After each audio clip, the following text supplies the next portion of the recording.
agradecendo a audiência de vocês, a todos que estão nos acompanhando, a todos que vêm aqui para que tudo dê certo no nosso estado. Muito obrigado a cada um de vocês.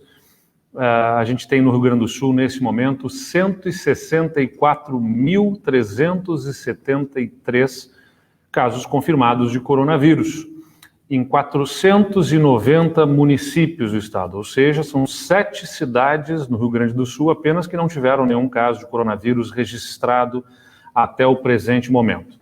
E são 4.216 mortes confirmadas. É claro que cada morte, para quem perdeu alguém querido, como eu sempre saliento, é 100%. E por isso, uma dor que certamente se faz sentir profundamente naqueles da família, nos amigos, nos colegas de trabalho. E a gente lamenta cada uma dessas mortes. De outro lado, é importante salientar que, do ponto de vista de política pública, de cuidado do governo com a sociedade, o Rio Grande do Sul está entre as menores taxas de incidência e também as menores taxas de mortalidade, o que significa que aqui no Rio Grande do Sul a gente tem feito a coisa certa, do jeito certo, com apoio da sociedade. Não é uma vitória apenas do governo, é uma vitória coletiva de cada um dos gaúchos que nos ajuda, que nos dá ação positiva com o seu engajamento dentro das regras, dos protocolos, dos cuidados, as condições de ter esses bons indicadores. Então, meu muito obrigado à comunidade gaúcha que nos ajuda a alcançar esses indicadores. Aqui no Rio Grande do Sul, a gente tem 93% dos casos confirmados já recuperados da doença. E nesse momento a taxa de ocupação das nossas UTIs é de 75,8%, sendo que 44,9% são de pacientes confirmados ou suspeitos para o coronavírus. Quem nos acompanha mais aqui na nossa live sabe que a gente sempre vai passando esses números. E é importante ressaltar que há algumas semanas a gente chegou a estar próximo e bater um indicador de 50%, mais da metade dos casos de internação em UTI serem de pessoas ou suspeitas ou confirmadas para o coronavírus. Isso agora está girando em 44%, 45%, nesse momento exatamente 44,9% que está lançado como paciente confirmado ou suspeito de coronavírus. Importante dizer, nós temos a 4ª menor taxa de mortalidade, com 37 mortes para cada 100 mil habitantes, e a 4ª menor incidência na população, com 1.440 por 100 mil habitantes aqui no Rio Grande do Sul. Aliás, saiu uma notícia hoje em um dos jornais chamando a atenção de que se o Brasil tivesse as taxas que se verifica no sul do Brasil, seriam talvez 50 mil mortes a menos no Brasil nesse momento. Então, temos feito a nossa parte, temos conseguido bons resultados e com o engajamento de todos a gente vai continuar atingindo certamente bons resultados.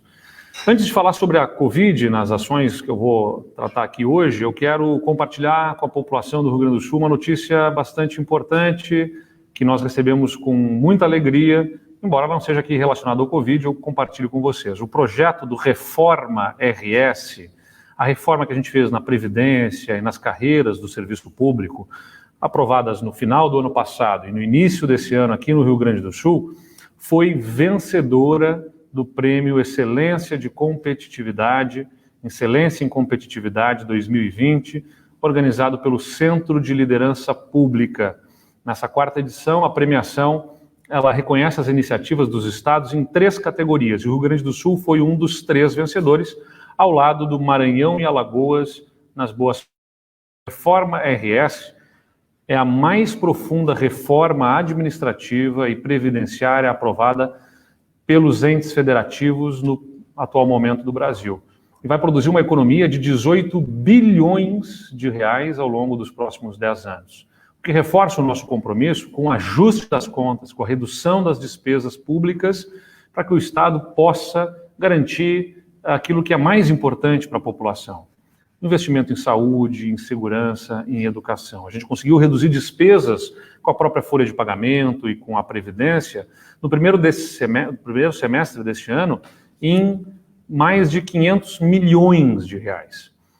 Todas essas ações que a gente tem empreendido no Estado têm feito com que a gente conseguisse garantir, por exemplo, a regularidade nos repasses na área da saúde. Aliás, em muitas das nossas lives aqui, a gente apresenta isso.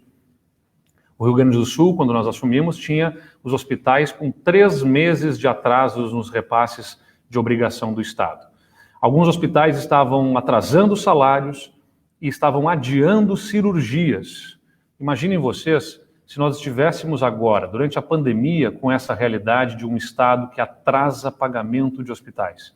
Seria certamente uma situação ainda mais difícil para todos nós, essa pandemia. Mas isso não aconteceu, porque o nosso governo enfrenta o tema da despesa pública, reformas necessárias, e ajusta as contas para que a gente possa ter dinheiro investido naquilo que mais importa para a população, entre eles o caso da saúde.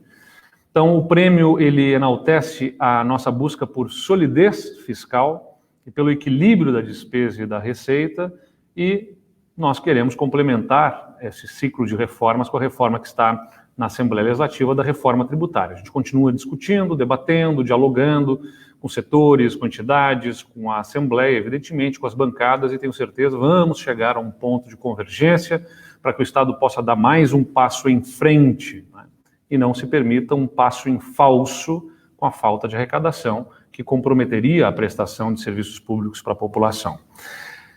Enfim, nós estamos fazendo a lição de casa, fazendo com excelência essa lição de casa, e eu divido esta nossa vitória neste prêmio com toda a nossa equipe de governo, a equipe da Secretaria de Planejamento, da Procuradoria-Geral do Estado, da Secretaria da Fazenda, da Secretaria de Comunicação, enfim, com todos os que mais diretamente se envolveram com a área da segurança pública, da educação, né? Não foi fácil enfrentar os temas relativos às reformas de carreiras nesses setores, mas muitos técnicos de muito boa qualidade, de excelente qualidade que o Estado tem em construir estas reformas que hoje são reconhecidas nacionalmente como um conjunto de reformas arrojadas e que vão dar ao Rio Grande do Sul, já estão dando, melhores condições de competitividade.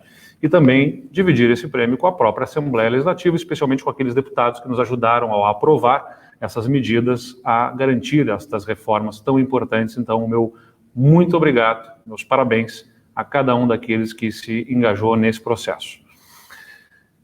Sobre os respiradores, já começaram a chegar ao Rio Grande do Sul 230 conjuntos de respiradores e monitores que o governo do estado adquiriu para reforçar a nossa estrutura de enfrentamento à Covid. A gente recebeu nessa semana um carregamento de mais 200 respiradores, completando a entrega que foi adquirida com recursos do Fundo de Reconstituição de Bens Lesados do Ministério Público Estadual, que deu suporte também aí para a compra desses equipamentos, também além dos recursos do Tesouro do Estado. Nós ainda estamos aguardando os monitores chegarem. Mas apesar de as compras relacionadas à pandemia poderem ser realizadas sem a licitação, aqui no Rio Grande do Sul a gente tomou a decisão de realizar os certames licitatórios com o objetivo de garantir transparência e alcançar os melhores resultados econômicos. Enquanto a gente viu em outros estados a compra desses respiradores ser feitas por até mais de R$200 mil cada um dos respiradores, aqui no Rio Grande do Sul a gente conseguiu fazer esta aquisição por R$55 mil cada um dos respiradores, o que significa uma economia importante e um dos menores valores pagos entre os estados por esses equipamentos. Acho que a gente tem um videozinho para passar aqui dos respiradores, da chegada dos respiradores, né? Já estão lá no nosso depósito da Secretaria de Saúde, na nossa divisão de suprimentos da Secretaria de Saúde. Esses equipamentos, o valor total pago foi de R$17 milhões, ou seja, R$5 milhões abaixo do que inicialmente se previa, porque fizemos a concorrência com transparência, nada foi pago com adiantamento, os pagamentos foram feitos todos, são feitos todos a partir das notas fiscais, das entregas feitas para o governo, e por isso a gente tem uma situação de bastante economia aqui no estado, além da transparência, como eu falei. Então, prevíamos cerca de 22 milhões de reais para a aquisição desses equipamentos e conseguimos fazer essa aquisição por 17 milhões de reais, o que é uma notícia. Eu chamo a secretária Arita Bergman aqui, porque a Secretaria de Saúde capitaneou este processo ao lado da nossa Secretaria de Planejamento, na nossa central de licitações, e é um resultado exitoso dentro do nosso esforço para o nosso Estado estar devidamente preparado para o enfrentamento do coronavírus, né, Arita? Com certeza. Boa tarde, governador, Vânia, Leani e todos demais. Voltei após ter Covid, podendo celebrar o êxito desta compra, porque fizemos 3 processos de licitação, com preços exorbitantes, com prazos de entregas inaceitáveis, e finalmente conseguimos, além da economicidade, conseguimos comprar equipamentos de qualidade.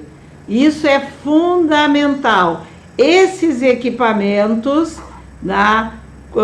30 deles já estão instalados em Santo Ângelo, em Rosário, em Uruguaiana e em Farroupilha, porque foram do recurso do público estadual. Os demais 200 que estão no nosso almoxarifado, estamos planejando a substituição dos equipamentos locados, e aqui é preciso que se registre que praticamente dobramos no estado do Rio Grande do Sul a rede de leitos de UTI para atendimento COVID. E neste momento, com esses equipamentos, teremos condições de fazer uma nova modelagem para que esses leitos fiquem como um legado da epidemia, para podermos manter a melhor estrutura de leitos que o estado do Rio Grande do Sul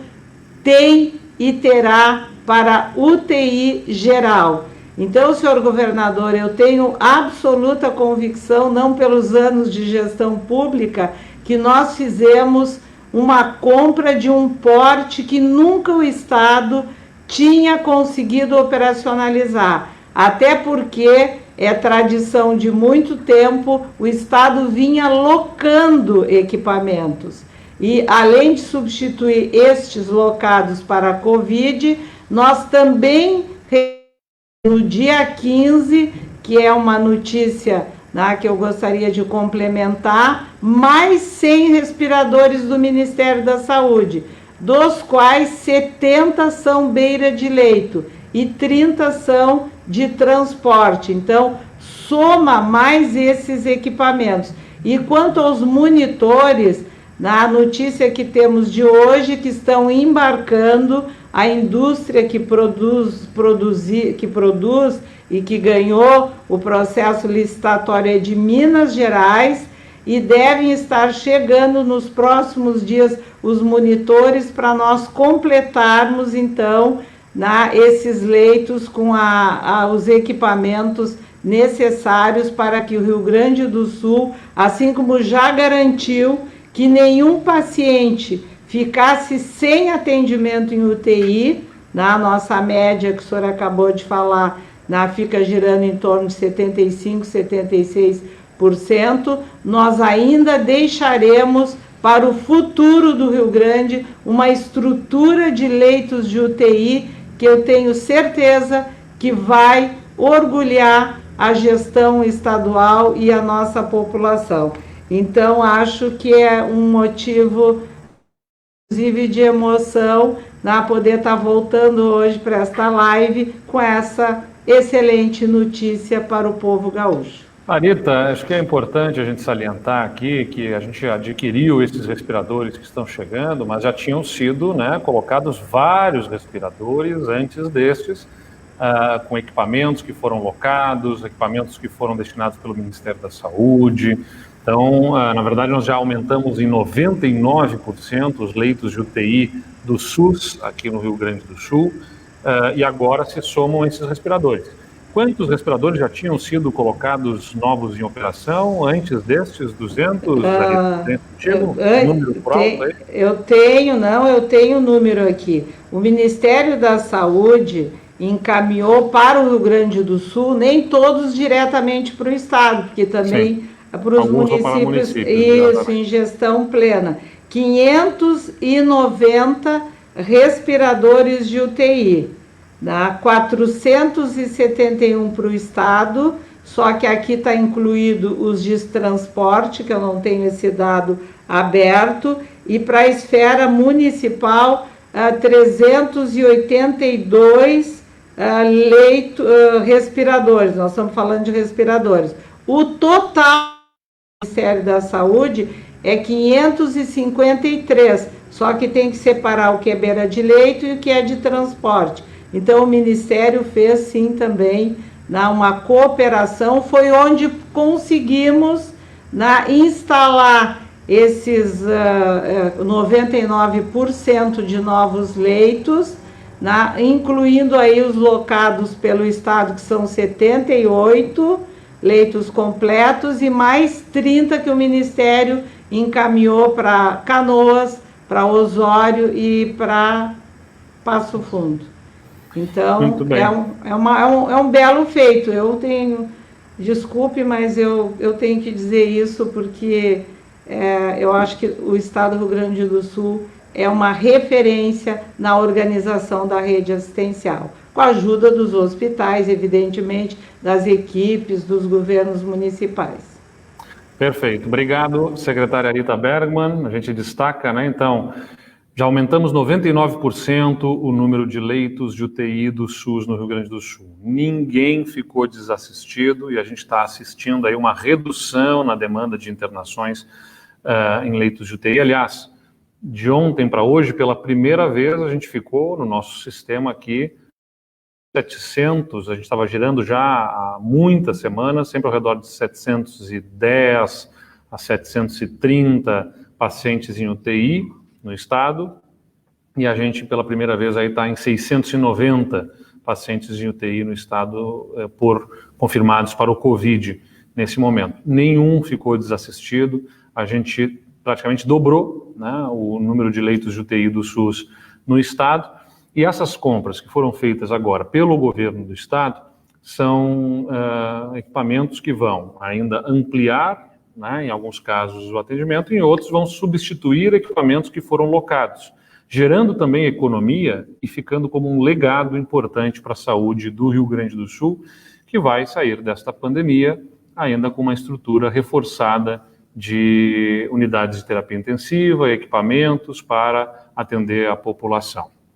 Quero falar sobre liberação de novas atividades também aqui, com a estabilização e a redução de alguns dados envolvendo o coronavírus. Como eu falei, a gente teve um crescimento muito rápido ali no mês de junho e no início do mês de julho de demandas de internações, tanto clínicas quanto de UTI no estado. Depois do final do mês de julho para cá, ao longo do mês de agosto, a gente observou uma estabilização.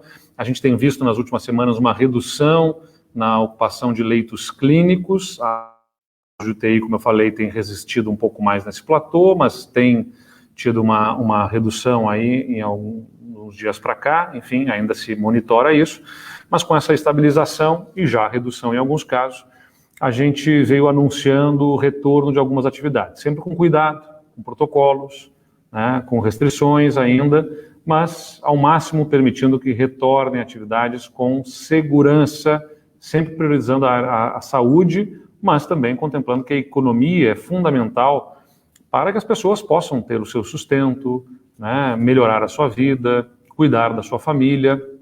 É importante também olhar sobre o aspecto econômico, a situação que o Estado e que o país e o mundo vivem. Nós sempre falamos que o nosso trabalho seria com o dedo no pulso, e foi isso que a gente fez. Dedo no pulso, monitorando os indicadores e com a segurança de quem observa uma situação mais estável, a gente estabelece liberações, assim como fizemos, sem medo das críticas, quando os indicadores mostravam que era necessário ter mais restrições, nós fizemos.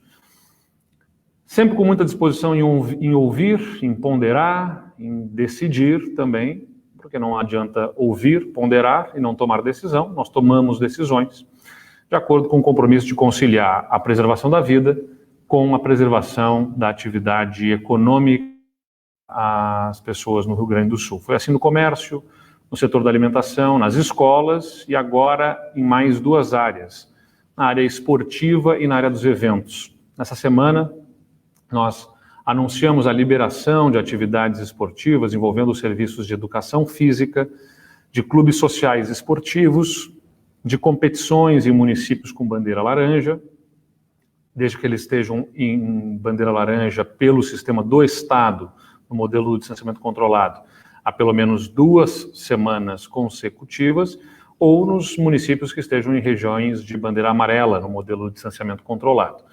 Importante lembrar, mais uma vez, que é com a bandeira do Estado e não pela cogestão das regiões, além do cumprimento de uma série de regras estabelecidas, como o número reduzido de funcionários e medidas de higienização constante dos espaços. Depois dos estudos da Secretaria de Saúde, do Gabinete de Crise, da Secretaria dos Esportes e do Comitê de Dados, a gente anunciou a retomada, portanto, nas quadras esportivas, especificamente, fica permitido o funcionamento sem público externo nos jogos, com intervalo de 1 hora entre as partidas e uso intercalado das quadras para evitar aglomeração e permitir higienização, o uso de espaços de entretenimento e praças infantis nesses ambientes de ginásios e quadras fica vedado, ou seja, a prática desportiva está liberada com o cumprimento de regras, mas sem o espaço da confraternização, as churrasqueiras, as praças infantis, que eventualmente são ligadas a essas áreas. E sobre a área de eventos, as atividades de eventos no Estado, nós dialogamos muito com esse setor, inclusive tivemos uma realização de eventos teste no Estado nos últimos dias. Nós dialogamos em diversas reuniões com representantes do segmento, com estudos e análises por parte da nossa equipe, e nós estamos finalizando os protocolos que vão ser divulgados na segunda-feira. Na próxima segunda-feira, quando nós tivermos o decreto que consolida as bandeiras das regiões, a gente vai ter também nesse decreto os protocolos para a retomada de algumas atividades de eventos no Estado. Neste primeiro momento, a gente está avançando com a liberação com uma série de regras e protocolos que deverão ser observados de feiras e exposições corporativas e comerciais, seminários, congressos, convenções, simpósios, palestras e similares, reuniões corporativas, oficinas, treinamentos e cursos corporativos. Vão ter que ser observados rigorosos protocolos, é importante ser dito, como limitação de pessoas e distanciamento entre elas, sistema de renovação de ar, cuidados na entrada e na saída das pessoas, né, da audiência desses eventos, o uso da máscara, evidentemente, as medidas constantes de higienização também. Os eventos sociais e comemorativos, estes não serão permitidos ainda nesse primeiro protocolo. Nós mantemos, assim, a proibição dos eventos comemorativos, os eventos sociais. Por enquanto, né, por exemplo, festas de 15 anos, casamentos, formaturas, enfim, a gente ainda está fazendo essa restrição, porque entendemos que a gente pode dar um passo em relação a este tema, tendo em vista a sua repercussão econômica, tendo em vista também que a gente observa, por exemplo, que uma atividade de uma feira, né, de exposições com regras e protocolos e restrições, ela não se difere muito de um shopping center, por exemplo, que reúne essa feira em estandes, lojas, comércio e outras atividades de apresentação de estudos, pesquisas, seja o que for, numa fórmula ainda que pode ser com controle da entrada, com a distribuição do público ao longo de diversos períodos, enfim, é possível fazer com protocolos e com cuidados. Por isso, na próxima segunda-feira, a gente vai ter esta situação de liberação com os protocolos definidos dentro do decreto que consolida as bandeiras que nós teremos nas regiões. E eu quero agradecer muito aqui a nossa equipe da Secretaria de Saúde e do Comitê de Dados, que promoveu esta intensa discussão, a Secretaria de Saúde, a Secretaria de Planejamento, o Comitê de Dados, que nos permitiu construir esses protocolos, cumprimentar também as empresas ligadas ao setor de eventos, que dialogou muito conosco, fez os eventos teste, a nossa equipe participou, analisou situações e com segurança a gente pode dar esse passo agora com essas liberações que virão, em primeiro lugar, para reuniões corporativas, feiras, congressos, seminários, porque nestes ambientes tem que ter controle que você não consegue ter ou tem mais dificuldade de ter ainda em eventos sociais. E a gente vai continuar discutindo e dialogando para, se os dados se mantiverem, né, com essa estabilização e até redução de demanda de internações e de casos no Rio Grande do Sul, dar um outro passo em relação a eventos sociais também, mas sempre prezando pela segurança e a proteção à vida no Rio Grande do Sul, como a gente tem feito até aqui. Vamos responder às perguntas. A primeira pergunta do Ramiro Brites, do grupo A Hora de Lajeado. Ele diz, às vésperas da 20ª rodada do distanciamento controlado, é possível estimar um número de contágios ou de óbitos caso o modelo não fosse implementado? Ou seja, caso não tivéssemos a implementação do modelo do distanciamento controlado, quantos óbitos, quantos casos poderia o Rio Grande do Sul ter chegado? Eu vou chamar a nossa coordenadora do Comitê de Dados, a Leane Lemos, para responder a essa pergunta. Leane, por favor.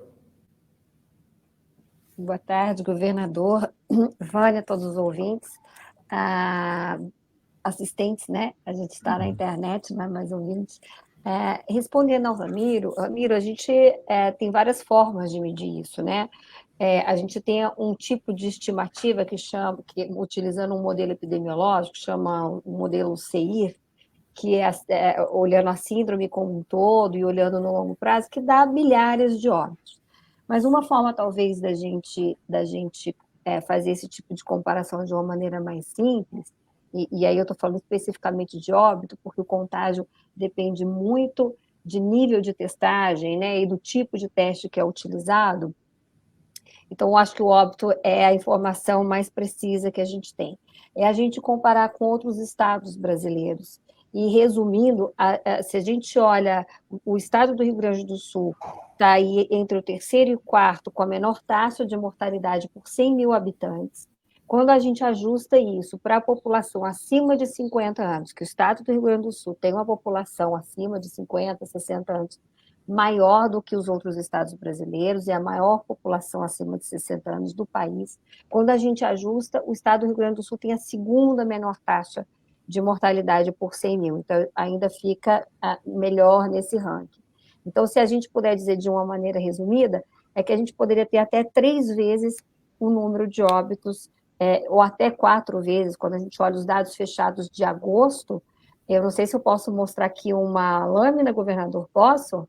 Pode, por favor, Lene. Então, vou abrir aqui rapidamente essa Compartilha lâmina. aí, o Dani, por favor. Você tem que compartilhar aí.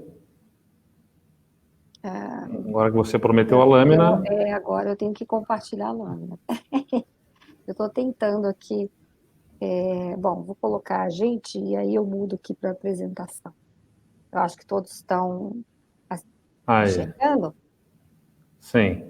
Então, são os dados fechados até 31 de agosto, a gente faz esse comparativo mensal, em que o estado do Rio Grande do Sul estava aqui como a terceira menor taxa de mortalidade. O Brasil é esse em lilás e o Rio Grande do Sul em vermelho.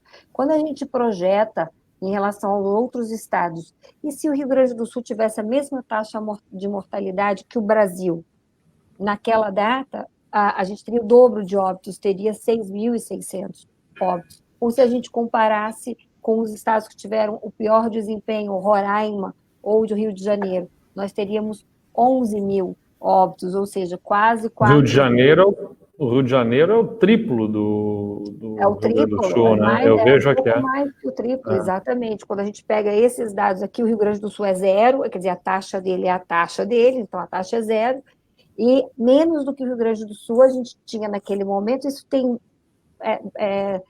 alterado um pouquinho, às vezes Santa Catarina está à frente, às vezes Santa Catarina está atrás, depende muito do lançamento dos óbitos, porque às vezes tem um delay, no feriado caiu porque é o delay de lançamento, mas depois se ajusta, né? Então a gente vai fechando consolidado ao longo do tempo. E mais do que isso, governador, além de ter uma redução comparada aos outros estados, a gente ter uma taxa de mortalidade bem menor, a gente, quando olha para o excesso de mortes, ou seja, o número, comparando com o número de 2019 de óbitos e o número de 2020, que estava projetado para esse ano, o número a mais de óbitos, a gente vai ver, aí é quem tiver mais à direita nesse gráfico é o excesso de óbitos, e mais para cima é a taxa de mortalidade, e mais para a direita é o excesso. Porque a Amazonas tem uma altíssima taxa. Sim, quase que o dobro, né, do número de óbitos. Exatamente. O Rio de Janeiro, que o senhor mencionou aqui, ele tem um excesso de óbitos também e uma taxa de mortalidade, e fechando agosto, na faixa dos 90, quando o Rio Grande do Sul estava na faixa de 30, junto com Santa Catarina, Paraná, né? Minas Gerais, veja, tem menos óbitos por 100 mil, mas tem um excesso de óbitos, ou seja, a taxa de excesso de óbitos está quase em 10% em Minas Gerais. No Rio Grande do Sul ela é por volta de 2%, né? Quando a gente dá um zoom aqui, a gente vê isso, Rio Grande do Sul por volta de 2% e Minas Gerais chegando em 10%.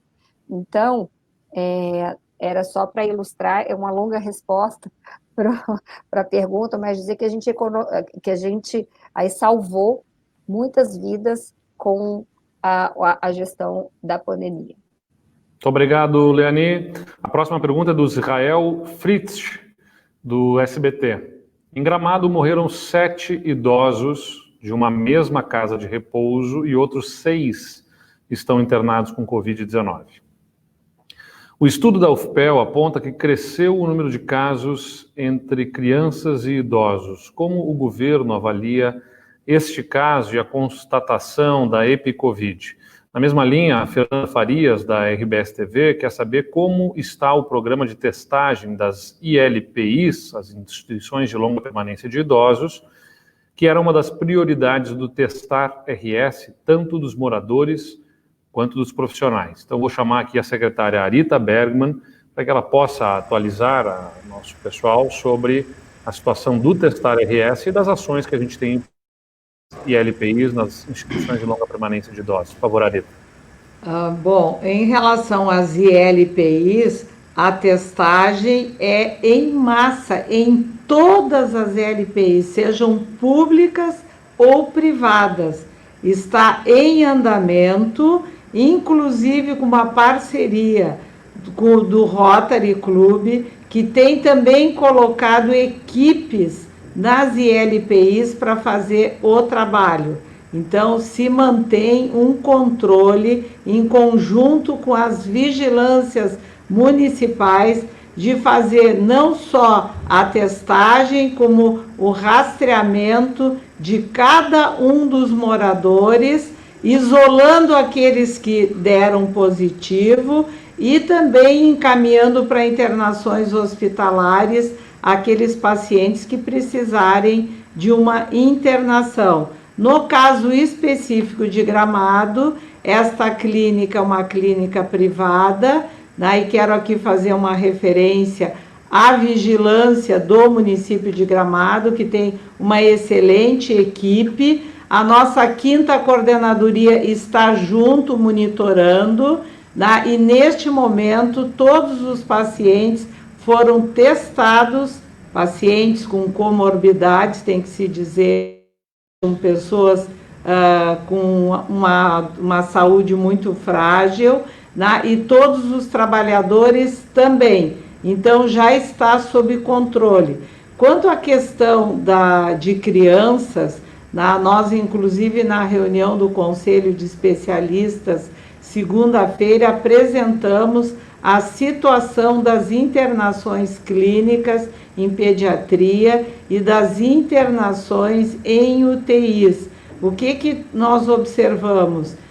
Que é baixo o número de ocupação de leitos nesta área. Nós tivemos alguns casos, 19 casos da síndrome de Kawasaki, que está sendo monitorada pela nossa equipe com acompanhamento.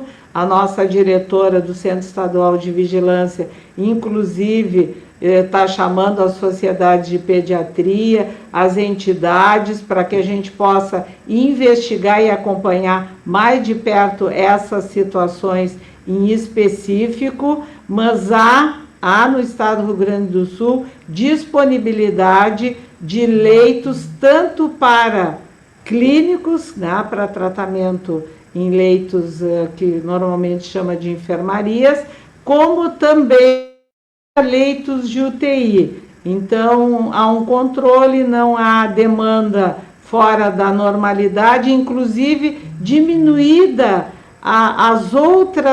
os outros vírus, a influenza, o sincizal, outros que é tão comum no inverno, se observou uma diminuição. Eu não estou com a apresentação aqui, não sou tão didática quanto a Leani, mas o Bruno Paim tem esses gráficos, a gente pode encaminhar para quem fez a pergunta, mostrando o atual status de internações na área de pediatria no estado do Rio Grande do Sul. Muito obrigado, secretária Anita. A última questão, na verdade, são duas perguntas aqui, pelo menos de duas jornalistas, sobre o mesmo tema. A Fernanda Crâncio, do Jornal do Comércio, pergunta: a Prefeitura de Porto Alegre apresentou calendário próprio para a volta às aulas presenciais e pretende buscar com o governo uma forma de evitar o abre e fecha, que pode ocorrer em função das bandeiras do distanciamento controlado. A cogestão não prevê casos específicos para a educação. Como fica essa situação da capital? Há alguma possibilidade de obterem um regramento próprio para essa volta às aulas? E a Rosane de Oliveira complementa em relação às escolas, a reabertura dos colégios militares fora do cronograma do governo e as bandeiras. Será assim como normal? Qual o critério? Olha, Rosane e Fernanda, nós observamos pela imprensa esta disposição da Prefeitura de Porto Alegre fazer alguma reabertura em formato diferente.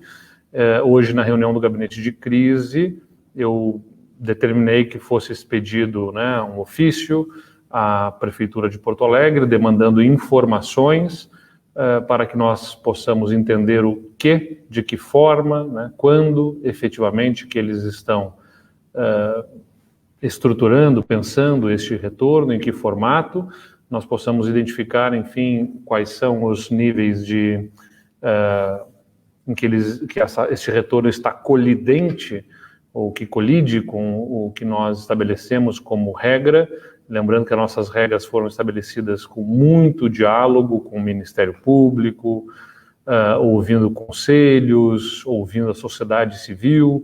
Nós estabelecemos o retorno na modalidade que está apresentada e vamos buscar entender, então, melhor as informações sobre de que forma que Porto Alegre está pensando um retorno da educação na cidade de Porto Alegre. E a partir da sua resposta, vamos definir o que fazer.